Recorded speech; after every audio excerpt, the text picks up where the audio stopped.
Good afternoon, everyone, and welcome to the special edition of Hockey Talk. I'm your host, Matt Isley, and we are joined by a very special guest, former NHL player and coach Todd Rierden. Coach, welcome to PC3 Studios. Yeah, you guys have got a great setup right here. Thanks for inviting me to come over and be a part of it. I've heard a lot about this Hockey Talk show, so I'm excited to be a part of it. My first question is, what is your earliest memories of the game of hockey, and what got you interested in playing the sport?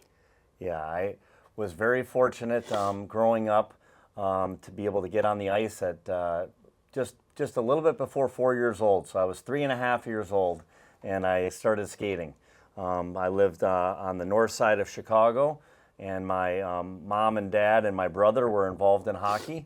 And I always wanted to do what my brother was doing, so he was playing hockey, and I had a chance to get on the ice, and that's my earliest memories is learning to skate. And there's been a lot of stuff that's gone on in the last 50 years, because that's what I am, 53 years old. A lot of hockey played in the last 50 years, so I look forward to talking to you about it.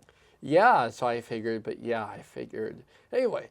So you were drafted by the New Jersey Devils and played college hockey at Bowling Green State University. My question for you is, what is your favorite college hockey memory, and what were your reactions to being called up to the NHL and play for the Edmonton Oilers? Yeah, it wasn't a short path, Matthew. It was a long path. It was a long journey. It started with me moving away from home when I was 15 and 16 years old, and I moved out to the state of Massachusetts in Boston, and I played hockey there in high school, and that's when I got drafted by the New Jersey Devils. And my family and I made the decision to go to college instead of trying to turn pro at that time as an 18-year-old, and I decided to go to Bowling Green State University. So that's about 4 hours from here, so an easy drive for my family to come watch me play there. So I was able to go there for 4 years, and it was really important for me to make sure I get my degree from that school, and I got it, and it was in communications. So I did that, and then it took me a while. It took me 5 or 6 years until I could finally get myself to the NHL and be a part of the Edmonton Oilers for my first game. But absolutely childhood dream and amazing life. Yeah, you had your most successful year playing for the St. Louis Blues. So what can you tell us about that time in your career, Todd? Yeah, that was by far the most successful time I had as a player. So I had heard that on Hockey Talk that Matthew was going to be really prepared with stats and details, and you were right on with what's going on here. That was by far my most successful time as a player. So I was very fortunate there to play for a coach by the name of Joel Quenneville. He was the coach for the Chicago Blackhawks as well, and he did a great job. I got very fortunate to play for play with a great partner by the name of Chris Pronger, and we had a really good couple of years there in St. Louis. After your time playing in the NHL, what can you tell us about playing internationally, and what was your favorite country to visit? Yeah, after I was done playing in the NHL, they had a strike, and there was no hockey being played. So because I needed to stay active and stay on the ice playing, I decided to try to go to a different country. So I went to 3 different countries. I went to Germany, Austria, and I went to Denmark. And by far for me, the favorite one was Germany. So I really enjoyed that. I played for a team called Dusseldorf, and that city was just outside of Cologne, Germany. So a beautiful country, mountainous, lots of fun. The skill level was not quite as high as it was in the NHL, but it gave me a chance to travel all of Europe. I took my wife and I and son took a train to go to Paris, France.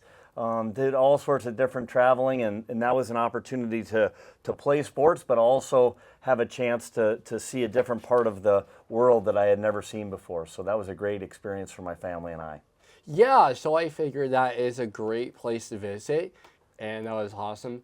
My favorite top 3 countries, I gotta say, is Japan, France, and also Sweden. Oh, those are good ones for sure. Yeah, for sure, because I really like Sweden because they're a really interesting country, and because I just kind of like that color with that, entire flag, because I just kind of like that. But yeah, That blue and the yellow? yeah, that blue and Yeah. yellow, that just still look crisp. Yeah, so maybe we can talk about a couple Swedish players at the end of the conversation. So I've been lucky enough to coach some players from Sweden.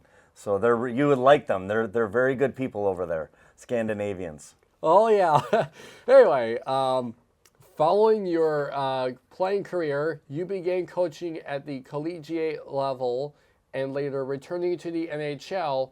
What made you interested in the coaching aspect of the game, Todd? I was so lucky to get involved and be able to coach the game of hockey. It gave me a chance to help younger people try to reach their goals. And the goals when you're coaching isn't always that everyone is going to play in the NHL. Some of them are enjoying the sport. They're trying to earn their degree. They're learning different ways to be a good teammate and to be a hardworking, determined person, goal setting. All those examples are things that I was able to share with the players based upon my past experience. The interesting thing, Matthew, was that my first coaching experience was where I went to college. So that was at Bowling Green. And that was great because I got to go back to where everything kind of started for me. And I was able to share exact experiences with young people anywhere from 18 years old to 21 or 22 years old and try to help them on their journey in life. And like I said, it wasn't always in hockey. Sometimes they ended up going into other professions, but it was great to spend time working with them. Yeah, so I figured that was a pretty cool experience, really but cool. at least, hey, yeah, so that was pretty cool. So my next question is, you coached for the Pittsburgh Penguins on 2 different occasions. What can you tell us about the fans and the hockey atmosphere in Pittsburgh? Yeah, it is 100% a hockey town. They love their hockey there. I'm sure you know that from some of your other hockey talk podcasts that you've done and interviews and talks you've done. It's a great hockey town. They have this player by the name of Sidney Crosby, who I know that we talked about earlier, but it's a phenomenal sports city. I was able to show you before we got started today that ring that I got from 2009. So my first time that I was there in 2009, we were able to win the Stanley Cup, and there's nothing like winning a championship in any sport or any league or of anything. But that one was extra special in a town like Pittsburgh that really enjoyed the game of hockey. It's a lot like Valparaiso and the Northwest Indiana. It's very blue collar, hardworking, steel industry, and it's a town that I really found that I really enjoyed, and so did my wife and my son. Yeah, I figured because, you had a lot of coaching aspects over the years, and because of it, and you showed me that ring from 2009, right? Yeah, for sure. And are you going to take that home with you, or can I have that back? You can have that. All right, thanks. You're welcome. To some of our casual fans, you may be best for your time for the Washington Capitals as both an assistant and head coach. In 2018, you captured a Stanley Cup championship. What did winning that cup mean to you as a lifelong hockey fan and player, Todd? Oh, that was amazing. That was I was fortunate that was my second ring that I was able to win. But this team, I played a much larger role on the coaching staff, and I was with those players for a longer time. So I was able to really, spend time and watch them grow from non-Stanley Cup winners into Stanley Cup winners and help them achieve that goal as a player and for me as a coach. So I was the co-head coach on that team, and we were able to win in 2018. We beat the Las Vegas back then, the Knights. That was and it was a really exciting time. We won in Las Vegas, so that was a fun place to spend the night after the game and with the Stanley Cup, and also a tough team to beat. But it was very exciting, in particular for one player on the team. His name was Alex Ovechkin. Are you familiar with him, Matt? Well, yes, I am familiar with Alex Ovechkin. He's a pretty cool guy, and I know he actually broke the record for the most goals when he actually surpassed Wayne Gretzky. Is that right? Wow, you are on your game. You weren't kidding. Yeah. Exactly. That happened this year, not too long ago. Holy so moly. you're very, very much on top of your current affairs of what's happening in the game of hockey. But yes, that's what happened to him this year. But the thing that was most exciting for him, let me share with you, probably more exciting than being the best goal scorer of all time right now, was when he got to bring the Stanley Cup to Moscow, because he is from Moscow, Russia. Wow! So he's the very first Russian captain of a hockey team that was able to bring the Stanley Cup, and he brought it right to Red Square in Moscow, and there was hundreds of thousands of people there to come and see him, and that was a huge dream for him to be the first Russian person ever to bring the Stanley Cup to Russia. And that was great to be able to accomplish that with him. And like you said, he's a pretty cool guy for sure. And but he's a great player, and he's still playing right now. So maybe he'll get to 1,000 goals here one day soon. Yeah, I figured because we hope to see him soon. But yeah, we all finally remember when you brought the cup to Northwest Indiana a few years back. What is your connection to the region, and how supportive have the fans been? I absolutely love Northwest Indiana, and I live right here in Valparaiso. I've lived here for 26 or 27 years now. My wife is from Valparaiso. The people for me here in Valparaiso are amazing. Just so nice, so friendly, great to be around and do things with and meet. It was an area that wasn't built up very much hockey-wise. So ever since I've been here, been trying to do things to help grow the game of hockey in this area. So that's was great for me to be able to bring the Stanley Cup here. And I brought it to a lot of different places in Northwest Indiana. I brought it to St. John, where they have an ice arena, and I did a really nice thing for that rink right there to continue to build their game, is that anyone could come take a picture with the Stanley Cup and myself, but we needed to, what they had to do is bring equipment, a piece of equipment to donate so that other young people could start to play.